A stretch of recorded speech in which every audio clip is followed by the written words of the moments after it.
కాకినాడ జిల్లా తుని నియోజకవర్గం తొండంగి మండలం కొమ్మనపల్లి గ్రామంలో గత 2 రోజులుగా ప్రజలు తీవ్ర అస్వస్థతకు గురై ఇబ్బందులకు గురవుతున్నారు.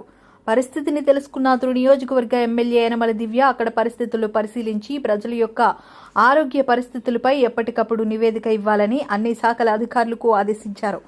ఆసుపత్రిలో రోగులను పరిశీలించి పరిస్థితులను అడిగి తెలుసుకున్నారు.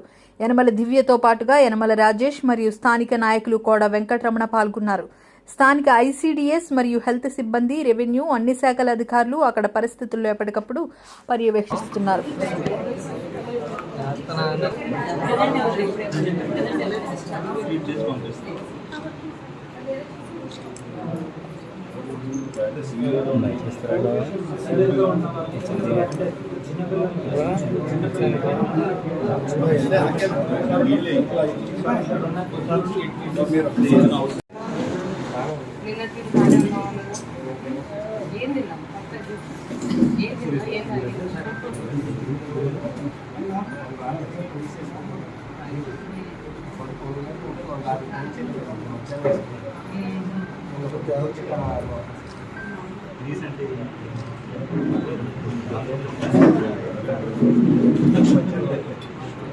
సార్ సార్ సార్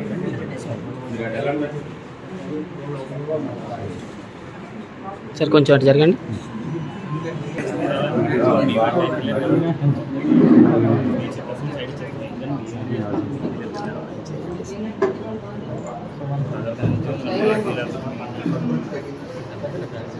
వచ్చి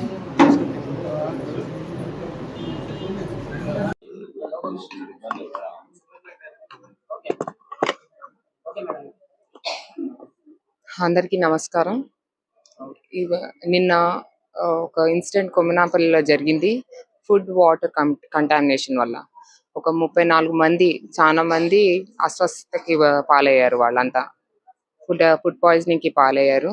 ఆల్రెడీ రిపోర్ట్స్ అయ్యి పంపించడం జరిగింది. వాట్ ఈస్ ద కాజ్ అని చెప్పి తప్పకుండా యాక్షన్ తీసుకోమని చెప్పాము. సూపరింటెండెంట్ గారికి డైరెక్షన్స్ కూడా ఇచ్చాము. ఇప్పటికే ఒక 10 మంది వరకు డిశ్చార్జ్ అయ్యి వెళ్ళిపోయారు. ఎట్ హోమ్ ట్రీట్మెంట్ తీసుకుంటున్నారు వాళ్ళంతా. ఇంకో 10 మంది కొంచెం క్రిటికల్ గా ఉంటే వాళ్ళని కాకినాడ జీజీహెచ్ కి పంపడం జరిగింది. మిగతా వాళ్ళు కూడా ఇక్కడ వచ్చేసి 3 ఉన్నారు. ఇక్కడ మిగతా వాళ్ళందరూ ఆల్రెడీ ఎట్ హోమ్ కేర్ తీసుకుంటున్నారు వాళ్ళు. సో ప్రాపర్ ఇన్స్ట్రక్షన్స్ అవన్నీ ఇవ్వడం జరిగింది. ఏం పర్లేదు, పేషెంట్స్ వాళ్ళ ఫ్యామిలీస్ భయపడనక్కర్లేదు. You all are in safe hands. Thank you. వచ్చినాయండి. అవి కాజ్ అనాలిసిస్ అనేది చేస్తా ఉన్నాము. కొంత ఫుడ్ పాయిజనింగ్ రిలేటెడ్, అలానే వాటర్ కంటామినేషన్ ఉందా అనేది సస్పెక్ట్ చేస్తూ వీలో కూడా మనము అన్ని కూడా టెస్టులు పంపించడం జరుగుతూ ఉంది. వాటరు, అలానే ఫుడ్, వాళ్ళు తీసుకున్న ఫుడ్ 2 రోజుల క్రితం కొన్ని రొయ్యలు, పీతలు, అలాగే సీ ఫుడ్స్ కూడా తీసుకున్నారండి చాలా మంది. సో వాళ్ళైతే బాగా సివియర్ గా ఎఫెక్ట్ అయి ఉన్నారు. వాళ్ళకైతే బాడీలో ఇన్ఫెక్షన్ శాతం కూడా చాలా ఎక్కువగా ఉంది. హైపోటెన్షన్ వచ్చి కొలాప్స్ అవుతా ఉన్నారు. ఒక పేషెంట్ అలాగా సడన్ గా కొలాప్స్ అయింది. నిన్న అయితే బాగానే ఉంది. ఆ పేషెంట్ ఇంటికి వెళ్ళారు, మన వాళ్ళు మాట్లాడడం కూడా జరిగింది. సో అందరికీ నేను చెప్తుంది ఏంటంటే, ఏదైనా ఒక వామిట్ అయినా, విరోచనమైనా, కడుపులో నొప్పి ఉన్నా, లేకపోతే కళ్ళు తిరుగుతా ఉన్నా, ఏదైనా నీరసంగా ఉన్నా వెంటనే హాస్పిటల్కి వచ్చి వైద్యం చేయించుకోండి. తగ్గిపోద్దని అని ఇంట్లో ఉండొద్దు దయచేసి. అలానే మనకి ఇప్పుడు ప్రజెంట్ ఏమైతే వాటర్ మనకి సోర్స్ ఉందో, ఆ వాటర్ సోర్స్ కూడా మార్చడం జరిగింది. సేఫ్ వాటరు మనం ట్యాంక్స్ ద్వారా ఆర్డబ్ల్యూఎస్ వాళ్ళు సప్లై చేస్తా ఉన్నారు. ఆ వాటర్ నే తీసుకోమని చెప్తున్నాం ఊళ్ళో అందరికి. ట్యాంక్ క్లీన్ చేయడం జరిగింది 13th.